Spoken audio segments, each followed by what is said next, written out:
وَأَمْدَدْنَاهُمْ بِفَاكِهَةٍ وَلَحْمٍ مِّمَّا يَشْتَهُونَ، اور مدد دیں گے ہم ان کو، یعنی زیادہ دیں گے ہم ان کو پھل اور گوشت، اس میں سے جو وہ چاہیں گے، ہر چیز کی ریل پیل ہو جائے گی۔ امددناہم کا ایک معنی مدد دیں گے یعنی پے در پے دیں گے، پہلا دیا ابھی ختم نہیں، اور دیا اور دیا اور دیا۔ یتنازعون فیہا کأسا لا لغو فیہا ولا تأثیم، وہاں وہ ایک دوسرے سے چھینا جھپٹی کریں گے، یعنی کوئی بور قسم کے اور ایسے لوگ نہیں ہوں گے کہ جن کے اندر کوئی مذاق کی حس نہ ہوگی، بلکہ بہت خوش طبع کرنے والے زندہ دل لوگ ہوں گے جنت میں۔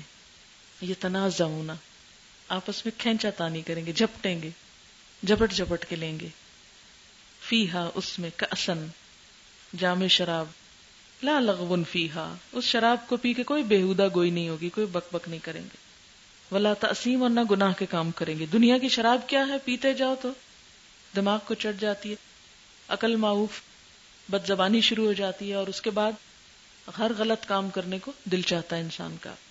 کأس کا لفظ استعمال ہوا، کأس بھرے ہوئے جام کو کہتے ہیں، خالی کو نہیں۔ بھرے ہوئے جام ایک دوسرے سے چھین چھین کے لیں گے، ایک دوسرے کا اڑا لے جائیں گے۔ وَيَطُوفُ عَلَيْهِمْ غِلْمَانٌ اور گھوم رہے ہوں گے ان پر نو عمر غلام، غلمان نو عمر غلام، خادم۔ یہاں غلمانہم نہیں کہا، غلمان لہم کہا گیا۔ مراد اس سے کیا ہے کہ وہ جو ان کے لیے مقرر کیے جائیں گے، مخصوص کیے جائیں گے۔ دنیا میں تو کسی کو کوئی خادم ملتا، کسی کو نہیں ملتا، لیکن وہاں پر کیا ہوگا؟ خادم مقرر ہوں گے۔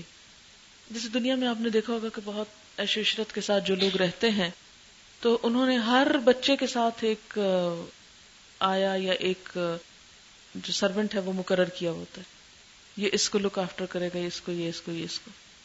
تو قیامت کے دن بھی کیا ہوگا؟ غلمان لہم، ان کے غلام خادم ہوں گے جو انہی کے لیے مخصوص ہوں گے۔ میرے خیال ہے یہ کانسیپٹ بھی لوگوں نے قرآن سے شاید لیا ہو، دنیا کو جنت بنانے کے لیے۔ کأنہم لؤلؤ مکنون، اور دنیا کے خادم جتنا مرضی ان کو سمجھا لو، انہوں نے مرضی سے ہی نہانا ہے، مرضی سے صاف رہنا ہے، لیکن وہاں کیا ہے؟ کأنہم لؤلؤ مکنون، اتنے صاف ستھرے کہ گویا موتی ہیں جو چھپا کے رکھے گئے کہ ہاتھ بھی نہیں لگا ان کو، کیونکہ موتی کو اگر آپ ہاتھ لگائیں تو چمک ماند پڑ جاتی ہے نا، یعنی کہ انٹچڈ پرلز، کہ دیکھتے ہی چمک کا احساس، کہ کوئی ان کے اوپر میل کا ہلکا نشان، دھبا، ہاتھ کا پرنٹ بھی نظر نہیں آئے گا۔ کسی بھی چمکدار چیز کو اگر آپ ہاتھ لگائیں تو مثلا صاف شفاف گلاس میں آپ پانی پی رہے، پانی پی کے آپ رکھیں گے تو اگلی دفعہ کے لیے جب اٹھائیں گے تو اس پہ دھبا آیا ہوا ہوگا، لیکن وہاں ایسا نہیں ہوگا۔ وہاں جو سرو کرنے والے ہیں وہ بھی چمکتے چھپے موتیوں کی طرح ہوں گے۔ لؤلؤ مکنون وَأَقْبَلَ بَعْضُهُمْ عَلَى بَعْضٍ يَتَسَاءَلُونَ، آمنے سامنے بیٹھ کے گپ شپ کریں گے، ایک دوسرے سے باتیں کریں گے، آپس میں ایک دوسرے سے حال پوچھیں گے دنیا کے۔ یتساءلون، ایک دوسرے سے پوچھیں گے، میں نے اس لیے باب کا ذکر کیا کہ معنی سمجھ میں آئے۔ ایک دوسرے سے باتیں کریں گے، ایک دوسرے کے حال پوچھیں گے۔ اچھا بتاؤ تم نے کیسے ایمان کے تقاضے پورے کیے؟ تو بالکل ایسے جیسے ٹرپ پر آپ بہت سارے لوگ خوش گپیاں کر رہے ہو تو ایک دوسرے سے آپ حال چال پوچھتے ہیں، اچھا تم کہاں سے آئی ہو، کیا کیا، کیسے پڑھائی ہو رہی ہے، اس قسم کی گپ شپ مراد ہے۔ اقبل بعضهم علی بعض، ایک دوسرے کی طرف متوجہ ہوں گے۔ اقبلہ کا مطلب ہوتا ہے اس کی طرف رخ کر کے اس کی طرف متوجہ ہونا۔ پھر ان کے جواب کا خلاصہ اللہ تعالیٰ نے کیا بتایا؟ قالوا انا كنا قبل فی اہلنا مشفقین، کہیں گے ہم پہلے اپنے گھر والوں میں ڈرتے ہوئے زندگی بسر کرتے تھے، گھر والوں میں ڈرتے ہوئے زندگی بسر کرتے تھے۔ جیسے بات ہو رہی تھی نا کہ انسان سب سے زیادہ غیبت اپنے بالکل قریب ترین رشتہ داروں سے کرتا ہے بیٹھ کے، وہاں خدا کا خوف ختم ہو جاتا ہے، لوگوں کے سامنے خول چڑھاتا ہے اور قریب ترین رشتہ داروں میں بیٹھ کے ہر ایک کا مذاق اڑاتا ہے، ہر ایک پہ باتیں بناتا ہے۔ تو وہ جنت میں جانے والے نہیں ایسے کریں گے، جنت میں جانے والے کیا کہیں گے؟ انا کنا قبل فی اہلنا مشفقین۔ اور پھر آپ دیکھیں کہ اگر گھر میں انسان کو ایسا ماحول میسر آ جائے اور یاد رکھیں آپ بڑی خوش قسمت ہیں اس اعتبار سے کہ آپ ایک عورت ہیں. گھر کا سارا ماحول عورت پر ڈیپینڈ کرتا ہے، بچے، شوہر. عورت بہت بڑی چیز ہے اس معاملے میں. اصلاح اور تبلیغ، آپ بدلیں گے سب بدلیں گے، اور اگر آپ سوئے رہے تو سب سو جائیں گے. صرف آپ سونا چھوڑ دیں صبح کے وقت، پورا گھر جاگے گا. اور اگر آپ سو گئے تو کوئی دوسرا جگا نہیں سکتا، سب بچے سو جائیں گے. گھر کی دنیا میں ماں بہت بڑی ذمہ دار ہے، اس لیے کہ گھر کا رکھ رکھاؤ، آمد و رفت، لین دین، ہر چیز آپ کے ہاتھ میں ہوتا ہے. آپ حرام سے گھر سجائیں بنائیں یا حلال سے، وہ آپ کے ہاتھ میں ہے. میاں بیچاروں کو تو پتہ نہیں ہوتا کہ کون سی چیز کل لائے تھے اور کون سی آج آئی تھی اور وہ کدھر گئی اور کہاں پڑی ہے اور رکھی ہے کہ نہیں رکھی. بہت کم ہوتے ہیں جو ایسے فسی قسم کے ہوتے ہیں کہ ایک ایک چیز کا حساب لیتے بیٹھتے، لیکن عموماً بیچارے نہیں انٹرسٹ لیتے. کچھ رکھیں، اٹھا کے دے دیں، ٹوٹ گئی پھوٹ گئی کچھ ہو، بس آپ تو ایک ڈیمانڈ کرتے ہیں جی گلاس ٹوٹ گئے، سارے گلاس چاہیے، آج پہنچنے چاہیے، یا چلیں لے کر آتے ہیں، یہ جا کے لے لیتے ہیں. گھر والوں کو پتہ ہی نہیں ہوتا ہے. تو اسی طرح جیسے مادی چیزوں میں آپ گھر کی پوری شفٹنگ کر دیں، کوئی سامان کہیں سے اٹھا کے کہاں رکھ دیں، کس نے پوچھنا ہے آپ کو؟ آپ ہی کرتے ہیں نا سب کچھ. تو جس طرح اپنا بیڈ روم کی آپ ترتیب تبدیل کر لیتے ہیں، ڈرائنگ روم کی ڈیکوریشن تبدیل کر لیتے ہیں اپنی مرضی سے، اپنے آرڈر سے، اسی طرح آپ اخلاقی اور روحانی تربیت میں بھی بہت مؤثر کردار ادا کر سکتے ہیں. آپ میں خدا خوفی ہوگی، سارے گھر میں ہوگی. آپ غیبت کریں گے، آپ کے سب بچے کریں گے، دل لگا کے کریں گے. آپ کسی کا مذاق اڑائیں گے، وہ بھی اڑائیں گے. آپ بڑوں کی عزت نہیں کریں گے، وہ بھی ایسے ہی کریں گے. سب کچھ آپ سے لیں گے. آپ ہی ان کے لیے بہترین نمونہ ہے اور بدترین نمونہ ہے. انا کنا قبل فی اہلنا مشفقین فمن اللہ علینا، اللہ نے ہم پہ احسان کیا. ووقانا عذاب السموم، اور ہمیں لو کے عذاب سے بچا لیا. سموم جہنم کے ناموں میں ایک نام بھی ہے، اور جھلس ڈالنے والی گرم ہوا بھی، باد سموم جس کو کہتے ہیں. یعنی ہمیں تو گرم ہوا بھی جہنم کی نہ لگنے دی، حالانکہ ہماری کچھ تو گناہ تھے ہی، بچا لیا ہم کو پھر بھی. انا کنا من قبل ندعوہ، اس سے پہلے ہم بس اسی سے دعائیں مانگتے تھے، اللہ کو پکارتے تھے ہر حال میں. انہ هو البر الرحیم، یقیناً وہ بڑا محسن، بر محسن، بڑا مہربان ہے. فذکر، پس نصیحت کیجیے. اب آخری صورتوں میں آپ بار بار یہ چیز نوٹ کریں گے، تیسری دفعہ آ رہی ہے اب یہ چندی آیتوں میں. ذکر بالقرآن، ذکر فإن الذکریٰ تنفع المؤمن، فذکر، نصیحت کیجیے. فما انت بنعمت ربک بکاہن ولا مجنون، آپ اپنے رب کی نعمت سے نہ کاہن ہے نہ مجنون، لوگ جو کہتے ہیں کہتے رہیں. آپ کا کلام جو آپ لوگوں کو سناتے ہیں وہ حکمت و دانش کا آئینہ ہے. ایک دیوانے کے اندر یہ حکمت نہیں ہو سکتی. آپ لوگوں کی باتوں کی پرواہ نہ کریں جو حقیقت کو کچھ اور نام دے رہے ہیں. ام یقولون شاعر نتربص بہ ریب المنون، یا وہ کہتے ہیں کہ ایک شاعر ہے، ہم انتظار کر رہے ہیں اس کے ساتھ گردش زمانہ کا. ریب حوادث اور منون موت یا زمانہ، موت کے ناموں میں سے ایک نام بھی ہے کہ زمانے کی گردش سے آپ نعوذ باللہ فوت ہو جائیں تو ہمیں چین نصیب ہو جائے اور ہم اس دعوت توحید سے بچ جائیں. قل تربصوا، آپ کہہ دیجئے کرو انتظار، دیکھو کب پورا ہوتا ہے تمہارا انتظار. فإنی معکم من المتربصین، یقیناً میں بھی تمہارے ساتھ انتظار کرنے والوں میں سے ہوں. پھر دیکھتے ہیں موت کسے پہلے آتی ہے، کون دنیا سے پہلے جاتا ہے. کتنا پاگل ہے انسان کہ کسی دوسرے کی موت کا انتظار کر رہا ہے، یہ نہیں اس کو پتا کہ خود بھی اس سے پہلے جا سکتا ہے. ام تأمرہم احلامہم بہذا، کیا ان کی عقلیں ان کو اسی بات کا حکم دیتی ہیں؟ احلام حلم سے، یعنی تیرے بارے میں ان کی عقل انہیں یہی سمجھا رہی ہے کہ غلط سلط باتیں کرو، طرح طرح کے نام رکھو.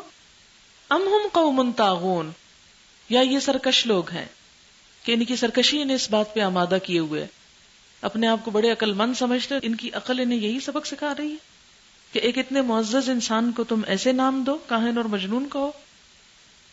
آپ دیکھیں کسی کو گالی دینے والا کبھی عقل مند نہیں قرار پایا. کسی معزز سے معزز شخص کے منہ سے بھی جب آپ گالی سنیں گے تو آپ کو کیا خیال آئے گا کہ کوئی عقل نہیں اس میں.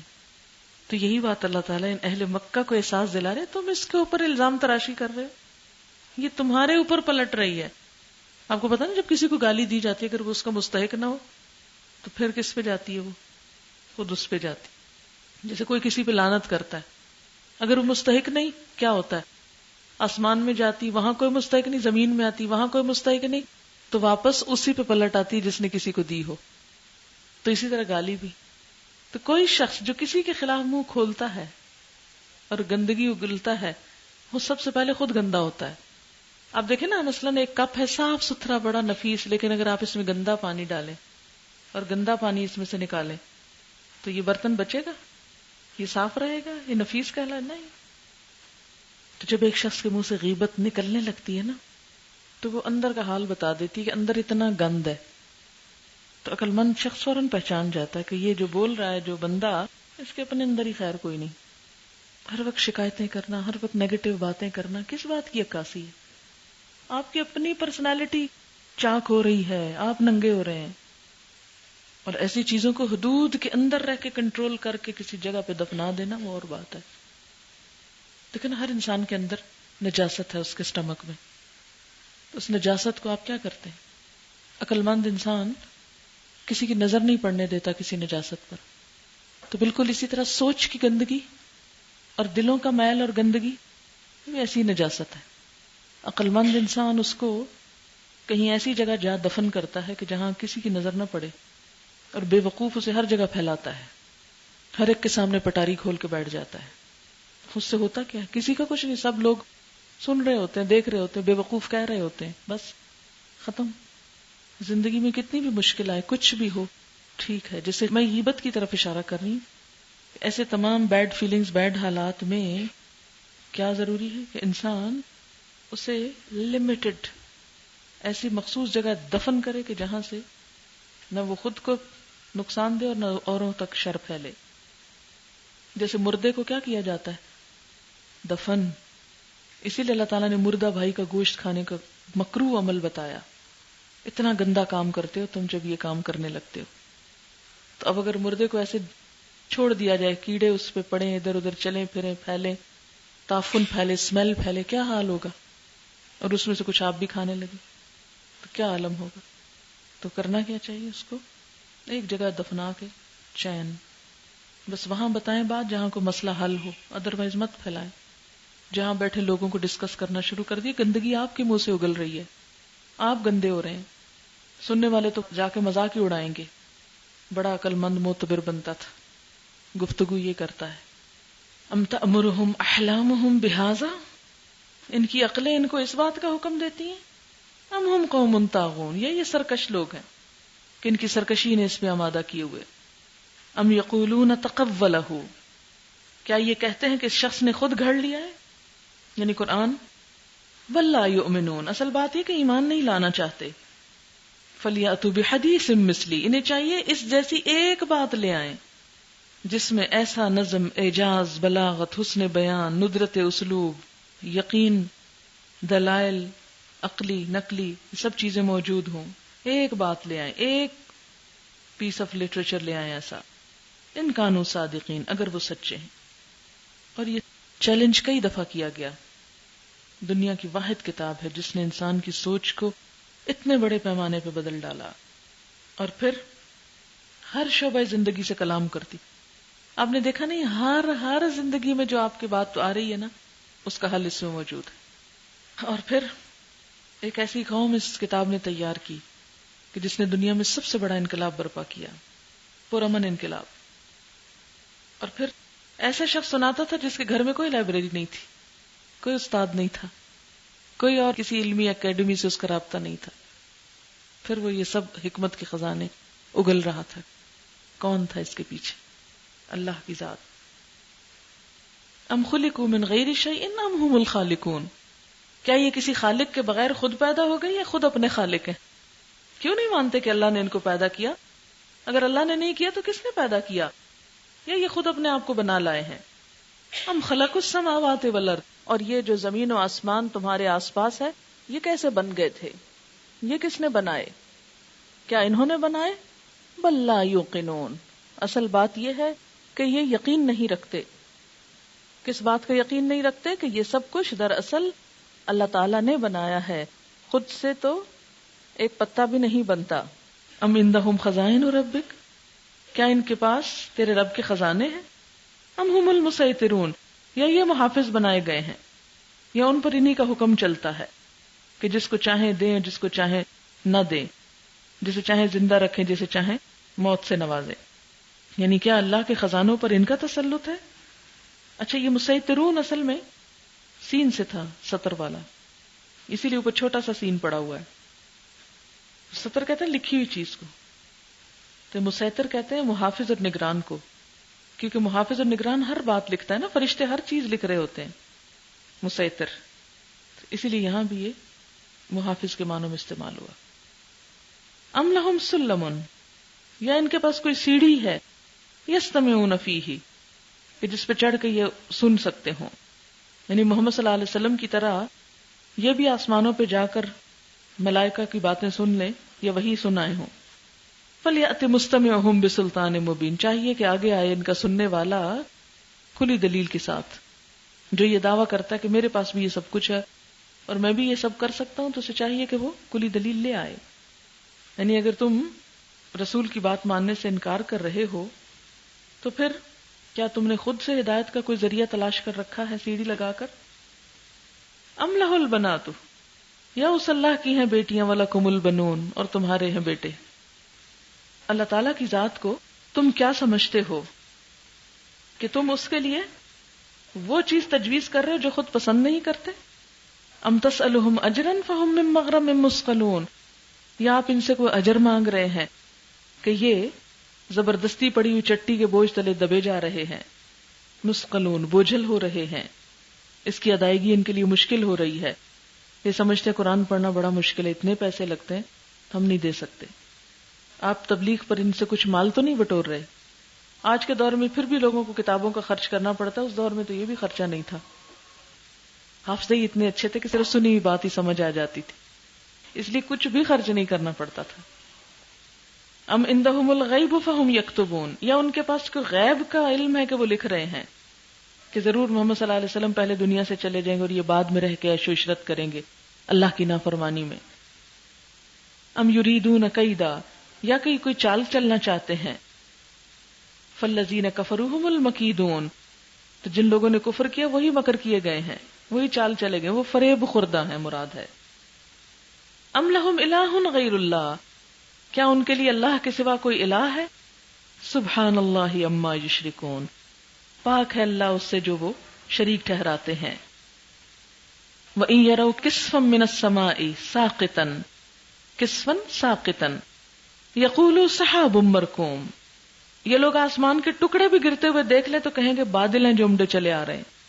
وہ کہتے تھے نا عذاب لے آؤ، کہا عذاب آئے تب بھی نہیں مانیں گے جب تک گر نہ پڑے ان کے سر، پھر بھی کہیں گے یہ بادل ہیں، ڈھٹائی کا مظاہرہ۔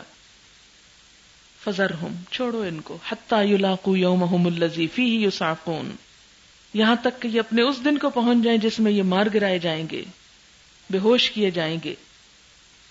یوم لا یغنی عنہم کیدہم شیئا، جس دن ان کی چال کچھ کام نہ آئے گی، ولا ہم ینصرون، نہ وہ مدد دیے جائیں گے۔ دنیا میں جو یہ باتیں سوچ کے تعویلیں بیٹھے ہوئے ہیں، آخرت میں وہ فائدہ نہ دیں گی۔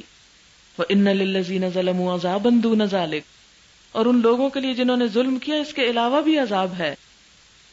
ذالک، یہ بات، وَلَكِنَّ أَكْثَرَهُمْ لَا يَعْلَمُونَ، لیکن ان میں سے اکثر جانتے ہی نہیں ہیں۔ یہ کون سا عذاب آ گیا یہاں، ذرا بتائیں گے؟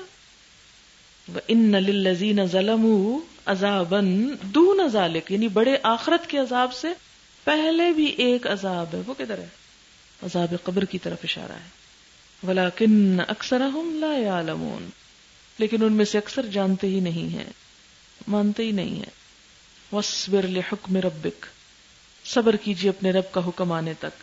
فَإِنَّكَ بِأَعْيُنِنَا، آپ ہماری نگاہوں کے سامنے ہیں، آپ فکر نہ کریں۔ وَسَبِّحْ بِحَمْدِ رَبِّكَ حِينَ تَقُومُ، تسبیح بیان کیجیے اپنے رب کی تعریف کے ساتھ جس وقت آپ کھڑے ہوں. ومن اللیل، رات کے وقت. فسبحہ، اس کی تسبیح کیجیے.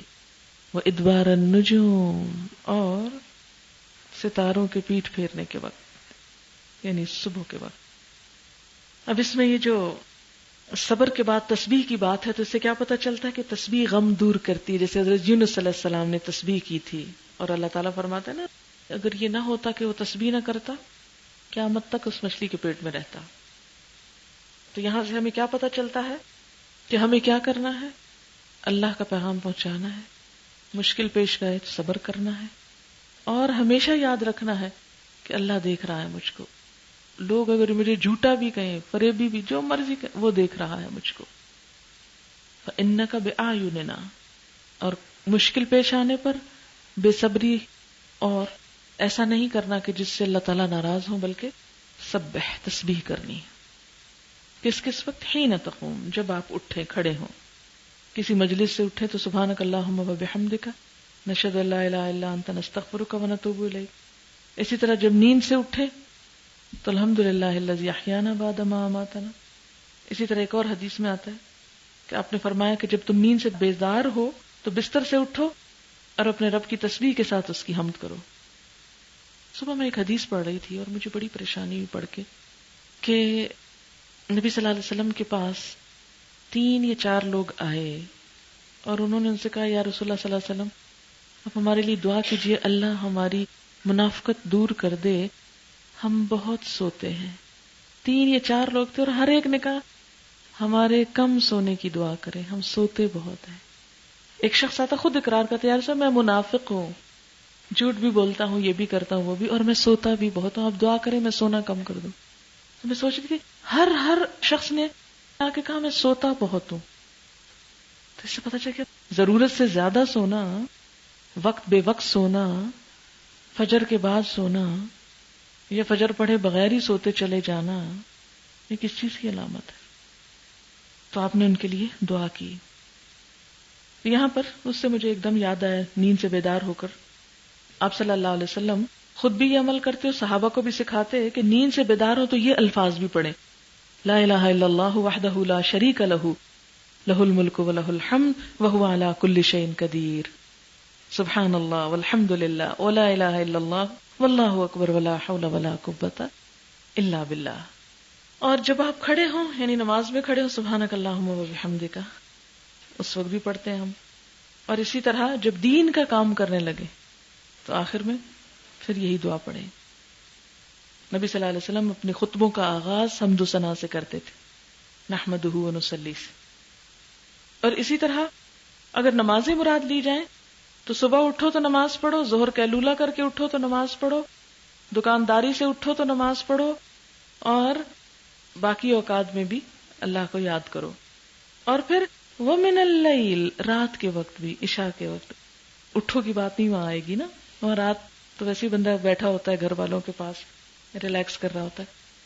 فسبح تسبیح کرو، تہجد کی طرف بھی اشارہ ہے. وَإِدْبَارَ النُّجُومِ ستارے پلٹنے کے وقت، جس وقت ستارے پلٹتے ہیں، رات کا بالکل آخری حصہ جس وقت فجر کی سنتیں پڑھی جاتی ہیں اور پھر فجر کی نماز بھی پڑھی جاتی ہے. یہ ایک بہت اچھا کمنٹ کسی نے بھیجا ہے. سمندروں میں آگ لگنے کی بات ہوئی، قیامت کے دن پر تو ہمارا ایمان ہے ایسا ہوگا. آج بھی دنیا کے سمندروں میں چھوٹے پیمانے پر یہ ہوتا ہے. یہ بات تو حیرت انگیز ہے لیکن اللہ تعالیٰ کے لیے بہت آسان.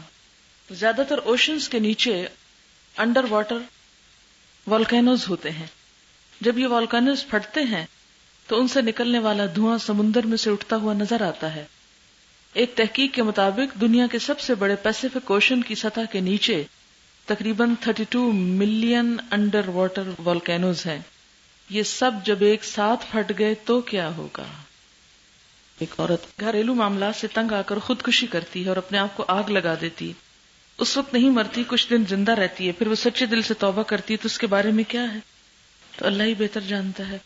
لیکن یہ ہم امید کر سکتے ہیں کہ توبہ قبول ہو جائے گی کیونکہ اس نے ایک اٹیمپٹ کی جو کامیاب نہیں ہوئی اور اپنی غلطی پہ وہ معافی مانگ رہی ہے. یہ ایسا ہی جیسے کسی کو قتل کر کے توبہ کرنا. جو ملے حیات خضر مجھے اور اسے میں صرف ثنا کروں، تیرا شکر پھر بھی ادا نہ ہو، تیرا شکر کیسے ادا کروں، تیرے لطف کی کوئی حد نہیں، گنوں کس طرح کے عدد نہیں، نہیں کوئی تیرے سوا میرا، کسی یاد تیرے سوا کروں، تیرے دم پہ خم رہے سر میرا، تیری رحمتوں پہ گزر میرا، میں کہا کروں تو سنا کرے، تو دیا کرے میں لیا کروں، مجھے خوشبوؤں سی کلاہ دے، مجھے روشنی سی نگاہ دے، کبھی پھول بن کے مہک اٹھوں، کبھی شمع بن کے جلا کروں، میں بہت ہی عاجز و بے نوا، تیرے آگے میری بساط کیا، کوئی بھول ہو تو معاف کر، مجھے بخش دے جو خطا کروں، میرے ایک دامن عمر میں ہے نہ جانے کتنی ندامتیں، میرا خاتمہ بھی بخیر ہو، یہی رات دن میں دعا کروں۔ یہ مظفر وارثی کی ہے، تو بہت اچھی لگی تھی مجھے، تو ان کا آپ کو بھی سنا دوں۔ وآخر دعوانا ان الحمد للہ رب العالمین۔ سبحانک اللہم وبحمدک نشہد ان لا الہ الا انت نستغفرک ونتوب الیک۔ والسلام علیکم ورحمۃ اللہ وبرکاتہ۔